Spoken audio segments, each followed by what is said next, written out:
Guys, do you believe anything is possible? If you do, then you belong to my school. I always live my life by the simple adage that anything is possible, so long your heart is in it and you know what purpose you're going to achieve through it. I met many people who work with me, friends, colleagues, who have often agreed and disagreed with this particular philosophy of mine.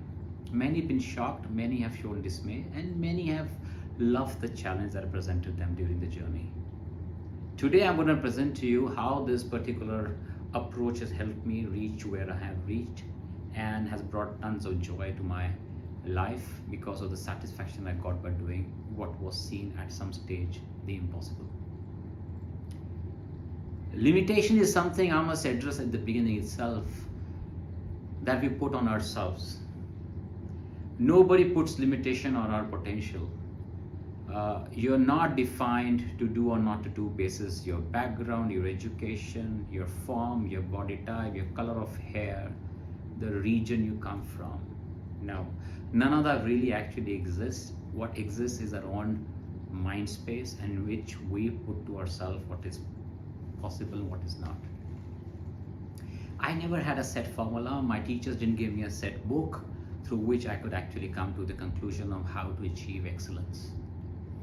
Whatever I'm going to share with you has come through my formal experience, my informal interactions, through my failures, through my successes, and the joyful conversation I've had with lots of friends and family over this period of 21 years of my corporate career.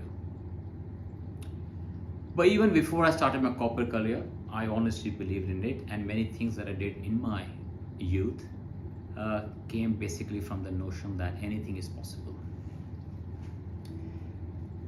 So naturally the question comes, how did I do it? How did I get where I have?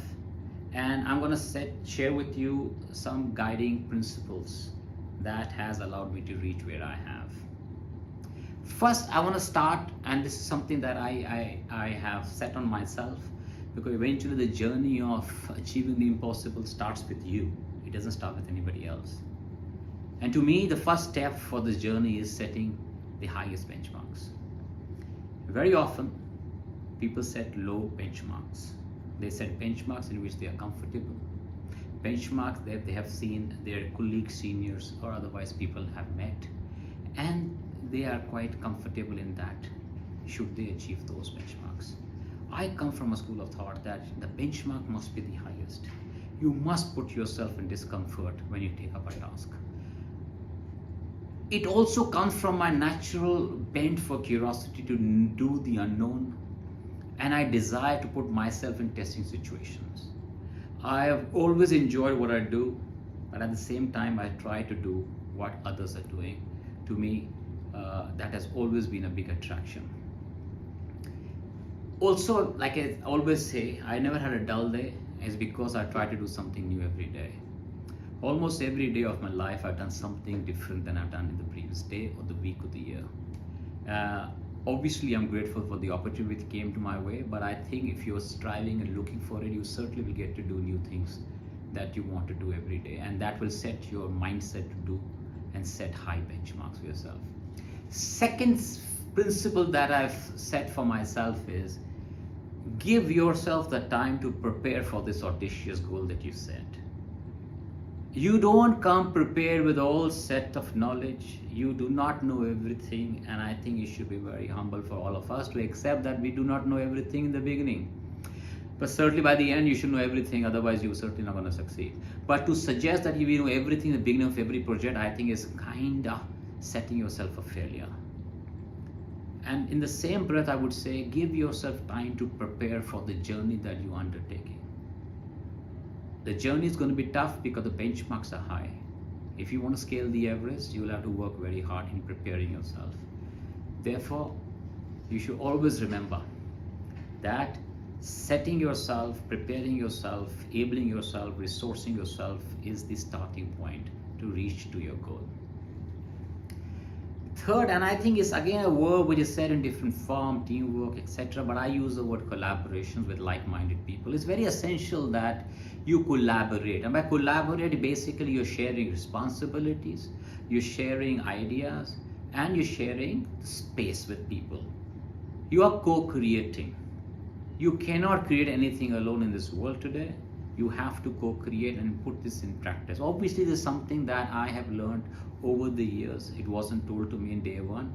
I perhaps was not of this mindset. It took me a journey and lots of great colleagues and feedback to get to this point. So if you are young in your career, I would say try to work with like-minded people and try to co-create.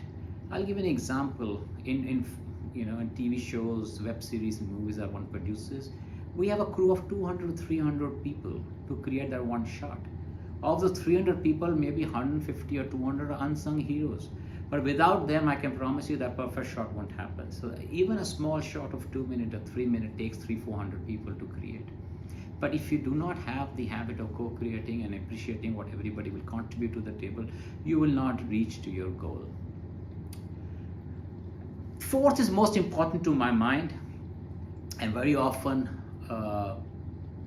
especially in corporate world, we try to kind of cross over this. It's be authentic. You have to be absolutely authentic about yourself, professionally and professionally both. Because very often the people you work with are going to be the people you're going to be spending a lot of time in your personal space as well. Most of your living life will go in offices and corporate buildings with people who were strangers to you, eventually become your friends and family. So if you're not authentic with them and you just want to use authority, it's not going to work. So you must be authentic, because you are being watched, especially in the social media world that we live in. You are being watched, always watched. So if any of your actions is contrary to what you may have preached the day before in a conference room, I don't think it's going to work. So it's the easiest thing to do in the world, to be authentic. So it's not the most difficult thing, but somehow we make it the most difficult thing. So I would say, if you wake me up early morning, or you talk to me after my coffee, and you take a questionnaire with me, my response will be almost the same.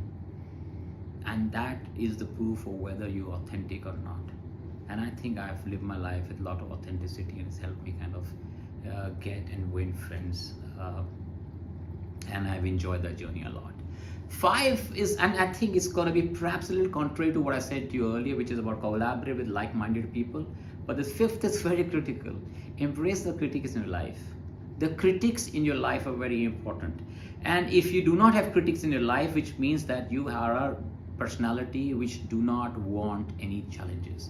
You must have a critic in your personal life, your professional life, your team. You should always have a critic. And by critic, I define a person who's got your best interest, but who can often disagree with you without any worries, who can disagree and present his or her point of view with as much energy as you are presenting, with as much passion as you are presenting. Critics are very important for you to be pushed, for you to be challenged, for your goals to be challenged, for you to think differently. And it's very important, the wider base of critics that you build is important. You can't have the same person for all projects, especially if you want to do different things, different journeys over a long life. You must have a wide set of people in your group. So the better, bigger global network that you build is going to be better for you. Someone who's only cherishing what you're doing, only appreciating what you're doing, I don't think will help you get to new goals. They're important because they love you a lot, which is why they're assuring you. But for you to achieve what I've said in the beginning, which is the impossible, anything is possible, you need critics. So welcome the critics, appreciate the critics, have drinks with your critics. 6 is very important, courage. To do something which has not been done, and certainly by you, it requires courage. To do the audacious, the big scale project, the super speed projects, you need lots of courage. If you want to climb the Everest, you know it's going to be an arduous journey. So be prepared mentally, physically, emotionally for the turbulence on the way, because there will be turbulence. For a variety of projects that are done, whether it's launching a show, a product, launching a channel, creating transformation, transforming a company into the digital world. These are all challenges of mindset, of attitudes, of resources. They don't happen without you having the courage. And to my previous goals, which I said, which is being authentic, being collaborative. So if we have all of this, there is no reason you can't do the impossible. Seven is something that I've enjoyed a lot in my life. One should not have too many of these, but I've had a few, and which is celebrate the failures that you experience in life. If you're not failing, it only means one thing: you're not trying enough. You would fail, especially when you do multiple new things in your life. You take new initiative, new approach, new strategies, new challenges. If you're going to work on new projects, be prepared that you will fail. You will fail in parts. You will fail in small battles before you win the war. Accept it. Embrace it.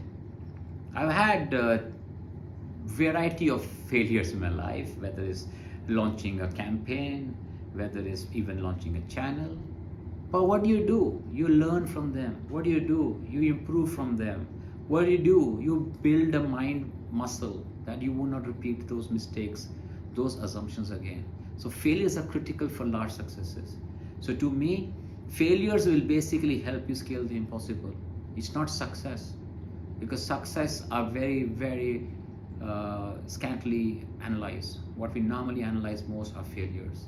Success are just celebrated by the evening and forgotten by the next morning. Failures are remembered for long.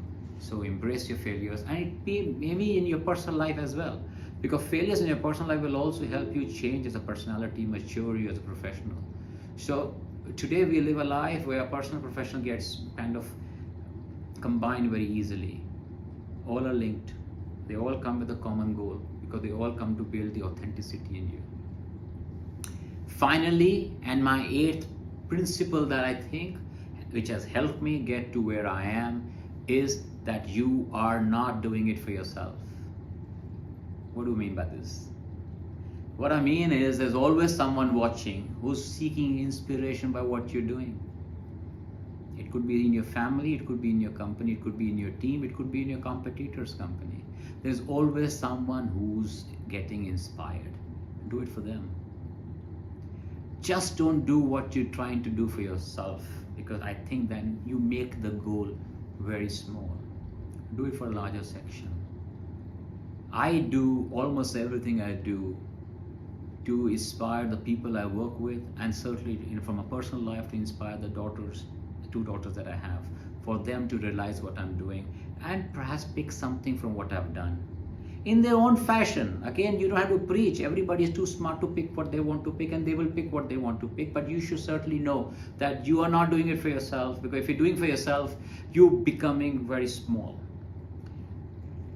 And do remember, finally, when you get these big final results, when you achieve the impossible, when you scale your limitations, when you go beyond your capacity, when you actually answer back to the people who initially said it's not doable, it can't be done, it shouldn't be done, celebrate your success enough that it influences them also in their approach, their mindset, their thinking as well. Celebration is very important, and by that I mean share the rewards with the team. If you started with a team approach, you must end with the same team and celebrate the rewards with the team. Don't keep it to yourself. And this is a cycle that I have adopted during my journey in the corporate world, and I continuously keep doing this as a principle, as an approach. And therefore I would end by saying, limitation is a very, very large perception. Anything is possible. And thank you for listening.